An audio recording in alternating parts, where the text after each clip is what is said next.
Welcome to the Voice of College Football Ohio State post-game live show, man. I appreciate everybody that is here right now. But while you are here, please make sure you hit that like button. Also, make sure you hit that subscribe button and that notification bell so that you know that we went live right after the Ohio State game, man. Ohio State had Grambling, welcome Grambling into Columbus, into the shoe, and just had a field day with them, man. Ohio State finishes 70-0 against Grambling. It was a great game. We got to see a lot of Buckeyes out there. So let me know what you believe, what you think in the comments. Please let me know what you believe in the comments. Let me know how you rate this game as well, because again, like I said, it was a very big game for these young players. And one thing that Ohio State fans have been asking for the longest, right, is can these guys get some reps? The young guys, we need to see the young guys get more reps. And that's exactly what we got. We got what we asked for. So as an Ohio State fan, you cannot be upset with this. You got to be excited and happy, man. And also, the offense, man. Brian Hartline was dialing things up right out of the gate for Ohio State. I thought that was amazing to see what Brian Hartline was able to do. Julian Sand also went 15 for 15 before throwing an interception. I thought that was awesome. He looks good, and he already knew what his mistake was, just throwing the ball late.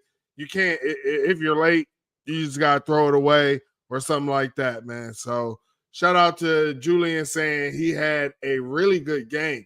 Julian saying, other than this interception, he finished 18 of 19 for 306 yards, man, with an average of 16.1 and 4 touchdowns. So, I mean, what can you ask for from Julian saying? I think that it was an amazing performance from him and our starters. You didn't have the drops that you saw. Brandon Ennis didn't drop the ball. Carnell Tate didn't drop the ball.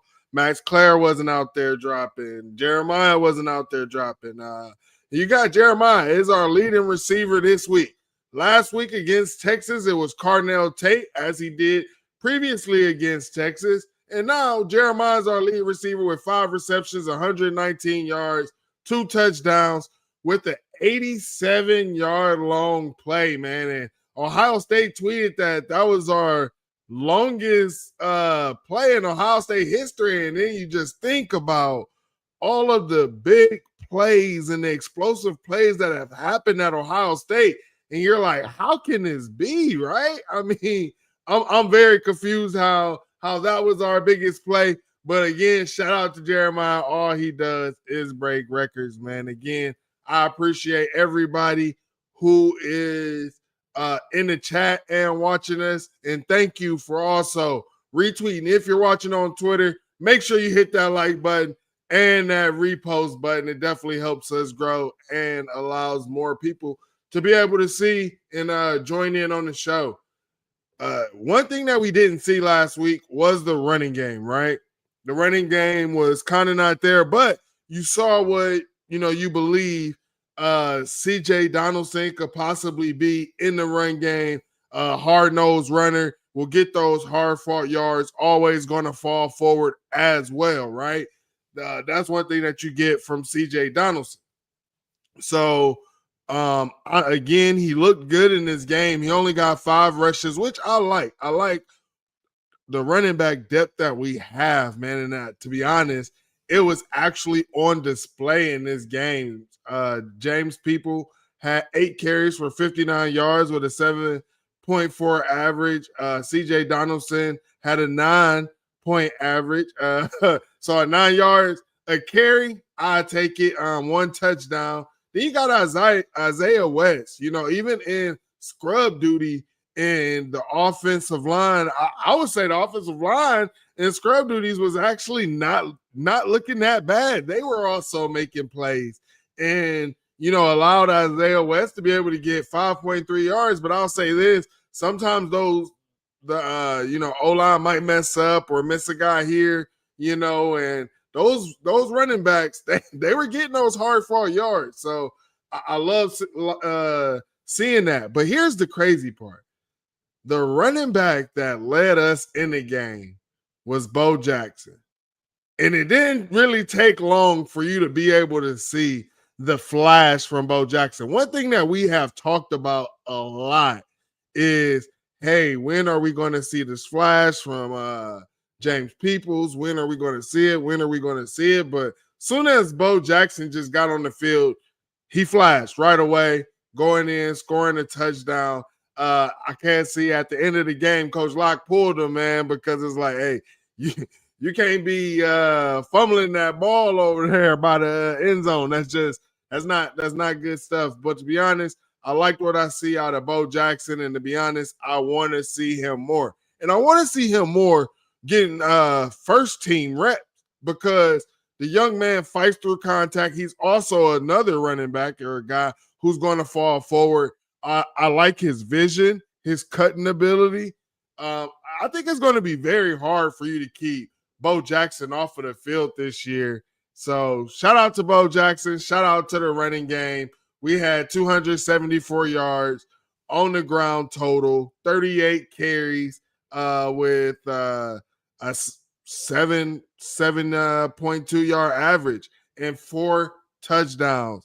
How do you like that? Also, Bo Jackson had a 51 yarder, man. I mean, I'm very excited. But before we get to this defense, man, still talking about this offense, you've seen a lot of people get their hands on this ball in the past game. We're talking 10 different people caught receptions in this game, all the way from Jeremiah Smith to David Adolph. I didn't even realize Adolph was still on the team, but we be hearing he cooks in practice and be giving the team a good look as well on scout team. So it was good to see him go out there. He got a catch as well. Bryson Rogers, he went out there and flashed. I will say he was a good actor when he did the whole, hand up, and then he ran. I was like, oh, we got us one. But then you look at it when he had his hand up and you see the defenders or the punt coverage kind of, slowed up. They probably could have got him, but I did see the flash that I wanted to in his catch. He had an 11-yard average. You're talking about basically every time he catches the ball, that's possibly a first down. Another wide receiver, when you're talking about it's possibly a first down or a touchdown when they get yak, was being able to see Marlon Graham. All the people wanted to see Marlon Graham. His first catch, 23 yards, man. I think that this guy is going to be tremendous. And hopefully we can get a little bit of rotation in there. I think that obviously Brian Hartline doesn't want to do that. But what I saw from like Bryson Rogers and Marlon Graham in the throw game, I think that it warrants, hey, let's get our guys some rest and allow them to go ahead and get on the field and make plays. So I loved what I saw from that. In Tate, Carnell Tate, shout out to him because last week he made highlight catches. I would say the one last week, the sideline catch that he made with Julian was in the end zone. That catch to me was a highlight catch. It was also an NFL catch as well, but in his touchdown catch. And again, he had another touchdown catch. And do y'all remember Marvin Harrison's catch? I want to say like his first year starting, and it was like the Spider-Man, and he got that 1 foot down and stuff like that. Carnell Tate's catch kind of reminded me of that. I'm like, he got the 1 foot down, but then he also got the elbow down. It would have been good in the NFL as well. And this is just something that Hartline teaches these guys from the jump, man. So we definitely appreciate you in here again. Make sure you hit the like and subscribe button while you are here. And we got to get to some good old, we got to get to some good commercials, man. So I appreciate all of you all. Let's take care of these commercials, and we'll be right back to talk about this defense. College football is even more exciting when you've got some action on the line, and the games are even better when you're cashing in. And the Voice of College Football is the place to be to get the greatest value. Start with my picks. 75% against the money line, 58% against the spread, and I've got a 40-plus year track record. 11-0 in the college football playoff for me last year against the money line, 8-3 against the spread. And I'm just the warm-up act. Steve Merrill of Wager Talk is our ace in the hole, show stopper. 7 years with the Voice of College Football, over 30 years in the industry. Steve gives us analysis on all the big games, but you can't miss Steve's weekly under-the-radar pick. 28-12 against the spread the last 3 years. You also get picks from some of our top analysts here at the Voice of College Football, including Corey Bratta, Matt Zemek, and Steve Dace. Check out those numbers. Become a YouTube or Patreon member for just $99 per month. Go to the main channel on YouTube, click Join, and then select a betting tier. Do the same thing on Patreon. Make 2025 a winner now. Welcome back to the Voice of College Football. We are back to talk about that defense. Again, hit that like and subscribe button. And if you are watching on X, man, I should be seeing the things coming in on everybody hitting that retweet. I appreciate you all. Go Bucks. The defense, man. Again, the defense was elite, shutting out 70-0. We did give Grambling an opportunity to kick a field goal. They shanked it. So the shutout stayed alive. So shout out to Ohio State's defense and what they were able to do. You saw guys just on the defense again making plays just all over. K-Mac is a dog. There was really nothing that those guys could do with K-Mac at all. He was definitely a force. And you kind of saw at one point that he started to just like, hey, we're going to try to stay away from that guy, and we're going to just try to attack the perimeters and things like that because that K-Mac dude is different. But, again, Arvell Reese making plays. Well, one thing that I realized was we got to see a lot more of Peyton Pierce, even though we saw him last week. We did see more of him in this game, which, again, I like this, right? You allow guys to get rest, your key guys. One thing that we always had an issue with our linebackers was them being hurt and not ready for the bigger games late in the season. Well, now go ahead, Peyton Pierce. Now you can take some of this punishment, facing these big 300-pound O-linemen and hitting these big 230 running backs. So, yeah, shout out to Peyton Pierce. I thought that he looked good. Saw him filling in his gap correctly. So, appreciate him. Who else we had making plays? We might as well just get to the young pups, the new faces that we got to see. Riley Pettijohn, man. If anybody knows me, I have been high on the Riley Pettijohn train. From the beginning in recruiting, I was like, this is not a recruit that we can miss out on. You saw last week his dad posted a highlight. If you didn't go on his dad's profile, he got the highlight there of him taking out 3 Texas guys.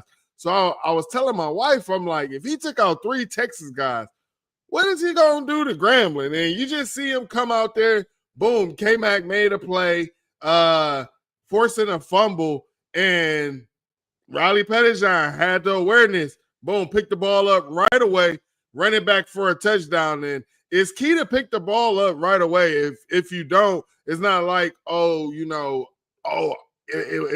realize it's a fumble late, and then you pick it up and you say, oh, we recovered it. No, because sometimes they could just blow it dead and boom, the person's down. So, that awareness is great from Riley.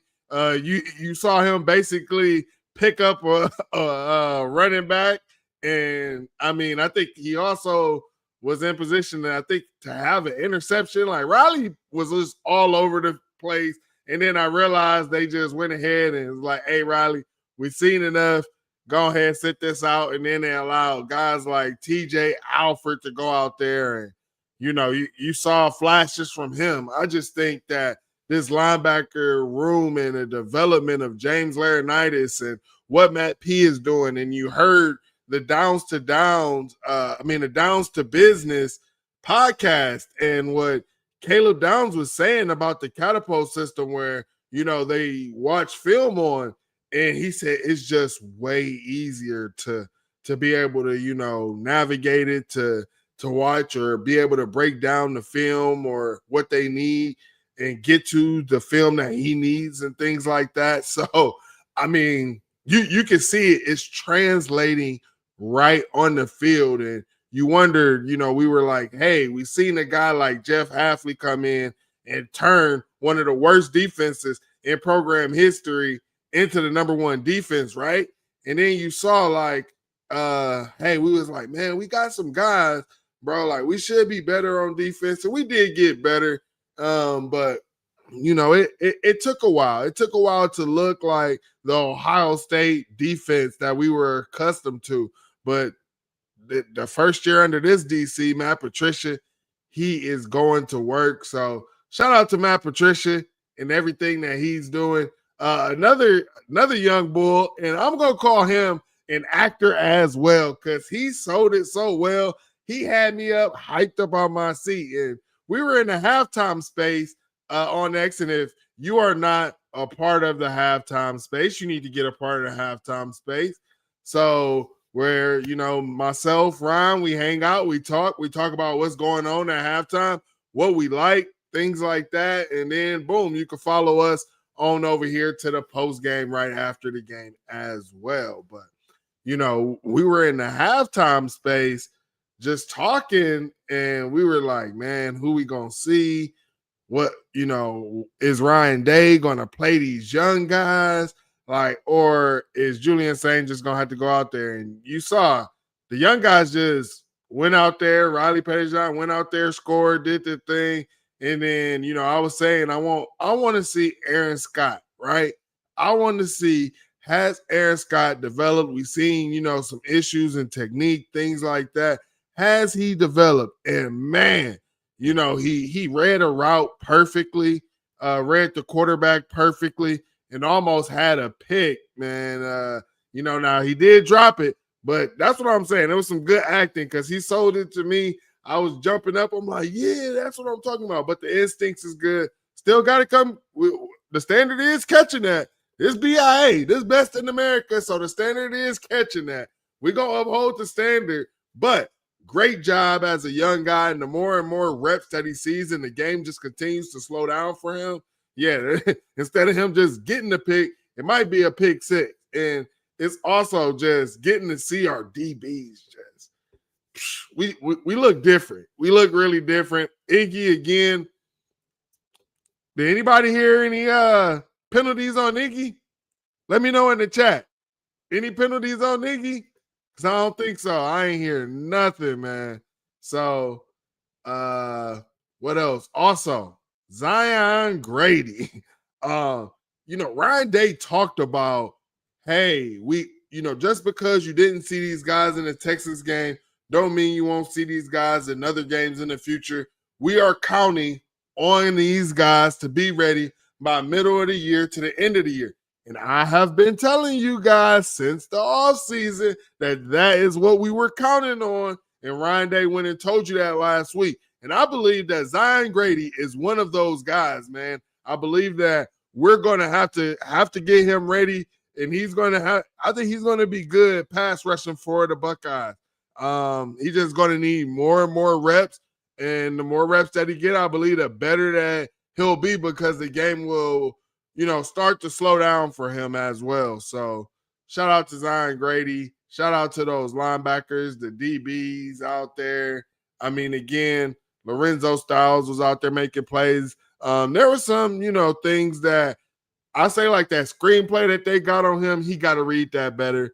But again, the more reps that he continues to get at this position in game, he'll end up catching on to that. So again, this team will be playing its best ball by the end of the season. So, some things to work on. What are some things that we want to see worked on both sides of the ball, right? We'll start with defense. Edric Houston, great player. But we was talking about in the group chat. He got to do some burpees or something. He owe us some burpees or whatever. You cannot have back-to-back penalties doing the exact same thing. I appreciate the hunger. I appreciate the eagerness, but that will cost us in big-time games. So, again, if you want these guys to be disciplined, if you want these guys to not make these mistakes in big-time games, even as a young team, hey, you got to put it in their head that, hey, let me pay attention. Let me focus in a little bit more. Let me lock in a little bit more. So we got to do that. We got to do that. Again, special teams. Want to see the guys on special teams not dance too much. I felt like Brandon Ennis, I know he's a good player, Showtime, but he needs to get up north, man. He's doing a little too much dancing.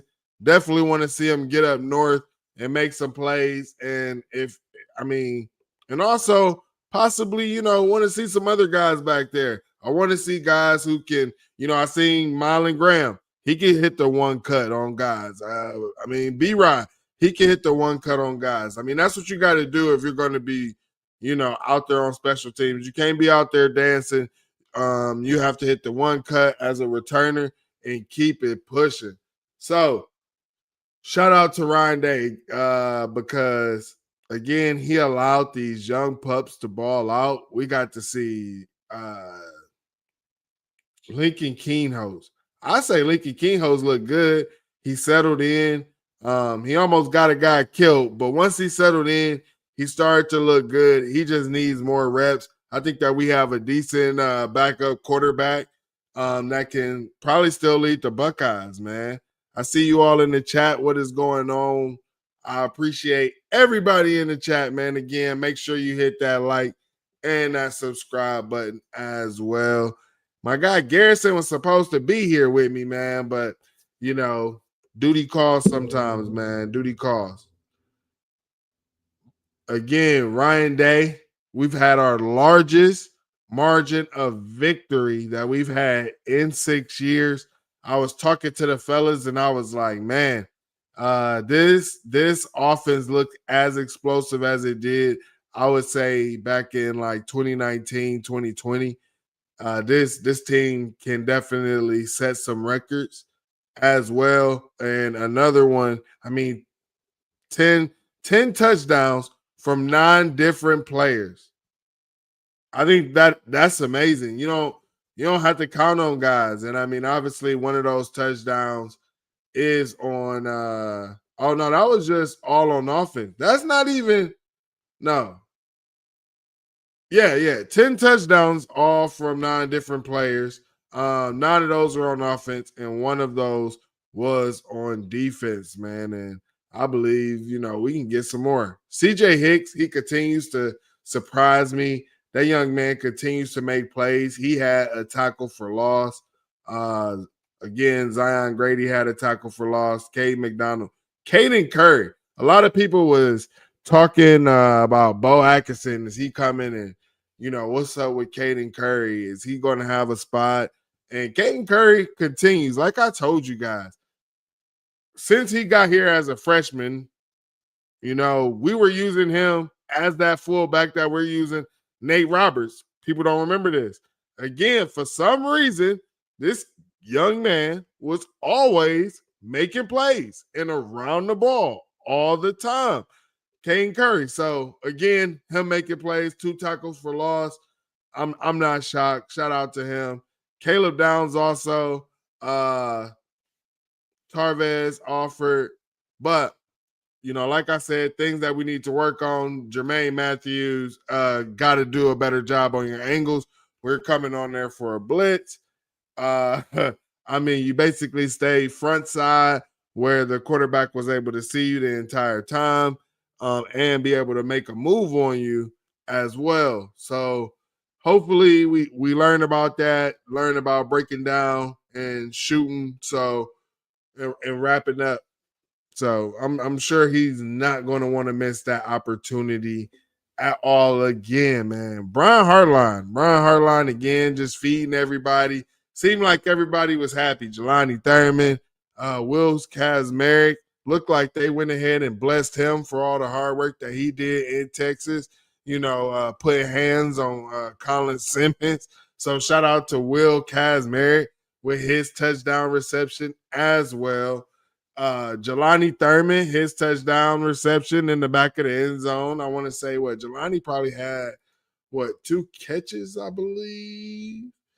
No, Jelani had 3 catches, man, with an average of 14.7 yards. So I mean, we're definitely deep. And one thing that Coach Key was saying was last year we was probably like one of the worst teams, right? This year he was saying that he believed his position group is one of the best on the team. He ready to stand on business, and I'll just say this: he probably ain't lying, bro. Like he, other than the wide receivers, like he probably ain't lying because them boys deep and they all balling out. I mean, Nate Rogers, he should have caught that ball from Tavian St. Clair. That's another one. Tavian St. Clair was 0 for 2. Nate Roberts dropped one, and then I would say Phillip Bell. It was on Phillip Bell and it was on Tavian. Phillip should have sat down in the zone. That's on him. But Tavian, you can't be throwing the ball and then leading your wide receiver to getting killed. It's going to probably be a concussion protocol. You can't be doing that. So, again, like I said, League of King hosts look good as well. What else? Yeah, we seen a punt from Nick McLarty, man. I need to find out what the hang time was and how that was, but one punt for 45 yards. It was good to see Nick McLarty out there. We've been waiting on that, man. So, Matt P. Here's the thing that I like about Matt P, because one thing that we had issues with previous years was being able to get off the field in crucial downs, and you like, man, this drive taking forever. They driving us down the field, get me off the field. And it's like when you want them get me off the field moments, you end up seeing it happen. That's how you get the Caleb Downs interception, right? And you see it over and over. You saw it multiple times in the Texas game as well. Different simulated pressure. And I don't even believe we've seen even I believe we've only seen a fraction of what this defense is capable of and possible of. Seriously. I got all the trust in Matt P. I like what he's doing with our defense. It's not just putting quarterbacks in the bind, it's putting lineman in the bind. I mean, the Caleb Downs interception, that lineman thought Caleb Downs was coming on the blitz. And Caleb Downs also, when the ball was snapped, he went forward, showing the blitz, right? And then he dropped back. I mean, last week we seen Arvell, be up there, drop back, but then take off and go at you. Right? I mean, it's just the different ways that we can attack teams and that we are, and the creativity and the different packages and these guys' skill sets being able to use to the best that they're able to be used is just something that we've been missing. And that's one thing that, a lot of people was worried about our D-line depth and things like that. And I just felt like Matt Patricia is able to be so multiple that we'll be able to do packages and things like that that'll give these guys spills and give these guys breaks so that they could be playing at their full potential, man. So, again, let's see what we got in these comments, man. It was great. Well, and get better week. Yep, that's exactly what it was, man. Was that a school record for consecutive completions at the start? I believe. I mean, I'm not sure. I think CJ had one where he went, I think, like over 10 for 10. I remember Tate Martell went 10 for 10. Dang, I'm not sure, man. I'm sure we're gonna find out. We're gonna find out if that was a school record, but it just looks like Julian is very smart. Let me know what y'all believe in Julian. Let me know in the comments what you believe in Julian, because Julian just looks smart, and he made the mistake being late, and he knew he couldn't do that. And I mean, for him to just know that, perfect, perfect. When you make a mistake, you own up to it. You say, my issue would be is if you made the mistake and didn't know why you made the mistake. You know what I'm saying? So shout out to Julian saying, man. I mean, that was just amazing. You see that Team Up North commercial, cheaters? No, I missed that commercial.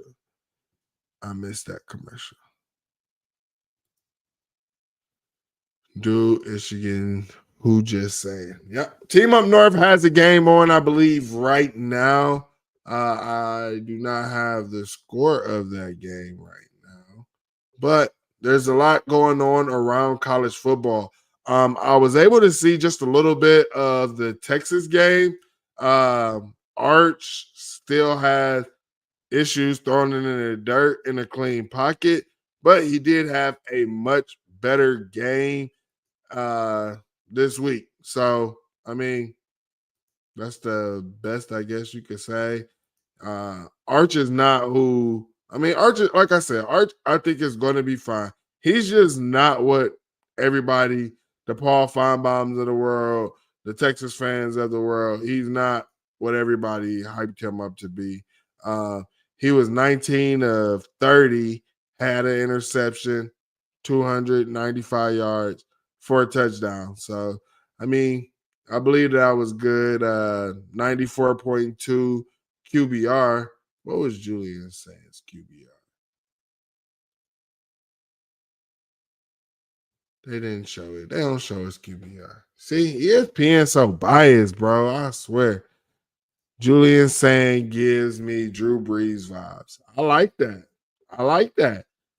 Mini Drew Brees in college. I can actually mess with that, man. It's crazy out here. But right now, you have Clemson has been struggling with Troy all day. Right now, they're up on Troy 16-20. Florida has been struggling with USF. They have the ball with 2 minutes and 52. With 2 minutes and 52 seconds left in the game. But USF has been giving them all that they can handle. There has been some, I feel like, questionable things going on around college football where I'm like, and here's the thing with Clemson struggling with Troy is they just came out of a heavyweight matchup against LSU, right? Now, in the playoffs, you're going to have to win a heavyweight matchup and go into another heavyweight matchup, probably against a team that was better than the team that you just played. Like I told you guys, I've always believed if Clemson makes it to the playoffs, I don't believe that they're going to win a national championship or anything like that, because I don't believe that they're going to have the depth. And I just believe that the Troy game just shows it. I believe the Troy game shows it, that they just don't have the horses to sustain through a season or through any type of gauntlet. The Clemson programs benefited from a lot of ACC teams being down. And right now, you're just watching the end of a Dabo era. Again, like I said, Florida, I'll tell you this, Oregon, they still looking good. They had back-to-back pick sixes. I thought was crazy. Defense was looking good out there. Offense was looking good. Decorian Moore also looking good. Dante Moore. I mean, we got some quarterbacks in the Big Ten now. I mean, it's really hard for people to talk down on the Big Ten, say we don't have speed. You can't say that we don't have quarterbacks. you can't say that we don't have offenses now with the expanded conference. You just can't say that. So, and another team that I was not expecting to look good and has looked good back-to-back weeks is Tennessee, man. Tennessee has just been doing what they're supposed to do against inferior teams. So respect to them. Iowa, they lost their game against Iowa State. I mean, they just can't get no offense out. Like, I was sitting there talking to my wife, and I said, man, Iowa in this Iowa State game, I said, they got to win the game, and the ball is in the offense's hands. Just call the game. Just call the game. You're not expecting Iowa to score. And then I was like, they ain't got time to really run the ball. Yeah, it's a wrap. So Iowa takes their loss to Iowa State, disappoints the Big Ten. My guy Ron was talking the other day about we might have to do some relegation. Iowa, Kirk Ferentz was supposed to get his 250th win, or he has 250 wins right now. He's tied with Woody Hayes. He was supposed to break that, and he couldn't do it against Iowa State. Got out coached by Matt Campbell. And I'll say this. I was watching the broadcast. Urban Meyer was talking about Matt Campbell and said that Matt Campbell got offered a job where he could go and win national championships, but chose to stuck at Iowa State. And I'm trying to think, like, what school could that be? Like, it would have had to been either like OU, Texas, Florida. I'm trying to think what are the jobs out there. USC might have been one. I mean, that's crazy. I mean, not saying that this happened this off season, but I'm trying to think like, man, Matt Campbell could have been out of Iowa State. I guess this happened some years ago. Urban was talking about that. So, I mean, let's see, Big Ten. Let's see how teams are doing right now, because I want to let you know what's going on around the Big Ten. Everybody should know what's going on around the Big Ten.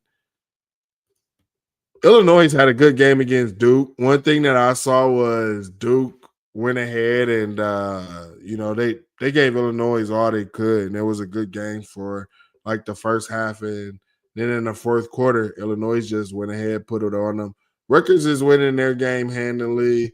A lot of these teams have not played or yet. Penn State was supposed to have this offense. They got the wide receivers. What was going on with Penn State? Can somebody let me know? I don't understand it. Drew Aller was 19 to 33. Had 200 yards passing. But that offense, they're going to have to get something together before you go up against Oregon, because Oregon, you can say what you want about Oklahoma State, but regardless, that's a P4 team.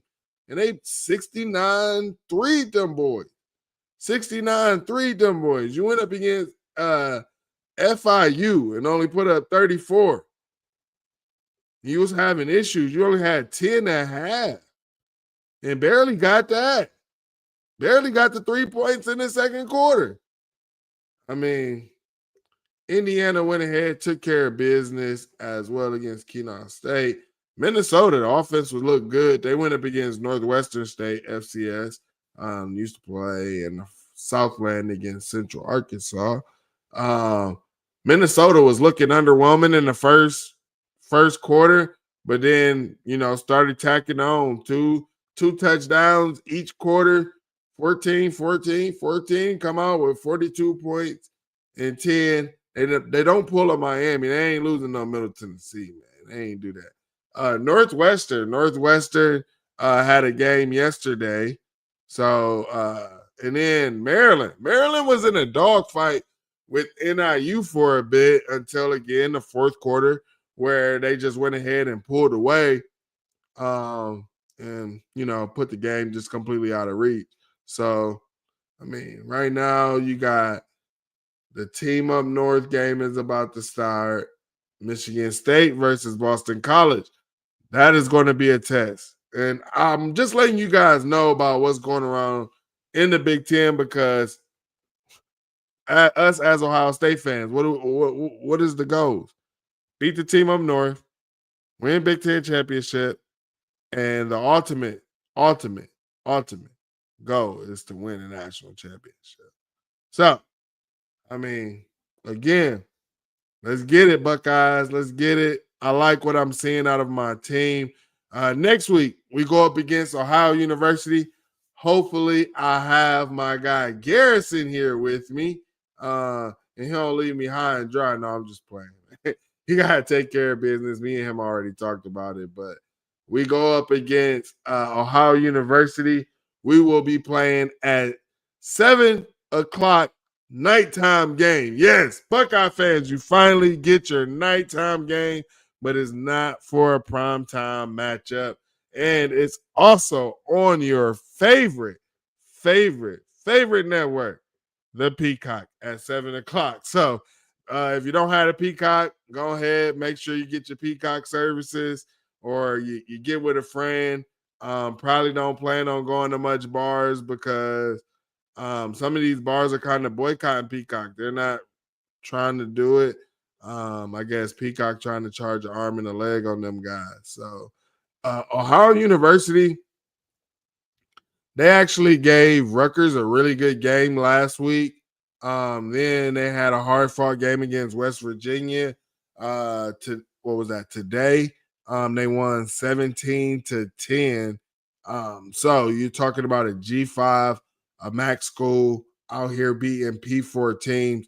I don't think that Ohio State next week needs to come out and take them lightly. Again, like I was saying, Edric Houston needs to be disciplined, come out, punch OU in the face early, and get on up out of there. OU also has a mobile quarterback. And I'll tell you this, I like this. And the reason why I like this is because it's going to get us ready for going up against Washington, who has a mobile quarterback. And that team up north also has a mobile quarterback. And I believe once we get to the playoffs, we're going to see some mobile quarterbacks as well. So, I mean, I like what I'm seeing. Think it's going to be a good game. Ohio State just got to come in, lock in. If you're going to be at the shoe, make sure that you turn up. The shoe wasn't as turned as it was last week, but that's to be expected. I mean, it's an FCS opponent, but I mean, the attendance still looked good. People still seem like they were having a good time out there. Seeing people on the broadcast, had some friends at the game. They said it was good. So, I mean, I'm not complaining. Not complaining. Just shout out my guy Easy for the repost. We appreciate you. My guy Ronald said, you can't take any ACC team as a legit title contender. I don't know. I can't say that. Florida State actually might be, and Miami might be. Those two actually might be legit. I know, we joke and crack on Notre Dame sometimes, but I mean, the Notre Dame's a legit program. They're not a slouch, and I mean, if you really watch that game, which I did, you could tell that Miami was going to win that game, the whole game. You really could, which is not normal to say about Miami. So I was saying that I believe that Clemson was just going to run through the ACC. And, again, like I said, they'll get beat by better teams in the playoffs. But Florida State and Miami might actually have something to say about that. So, I mean, shout out to those teams and those programs.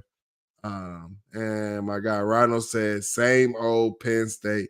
Nothing has changed. I mean, or they could have just been vanilla and the players weren't able to really, I don't know. That don't even sound right.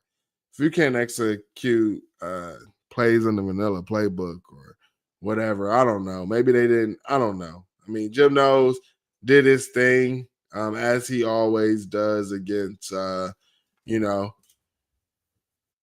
the smaller schools. So shout out Jim Nose, still looking like, you know, they they keep it. Here's the thing, this just popped in my head because when I was watching the game and they got on the broadcast and they were speaking on this Penn State player, and I can't remember his name, but he is supposed to be the Caleb Down for their team. And I'm just like, are you really trying to play the same defense that we play in the playoffs?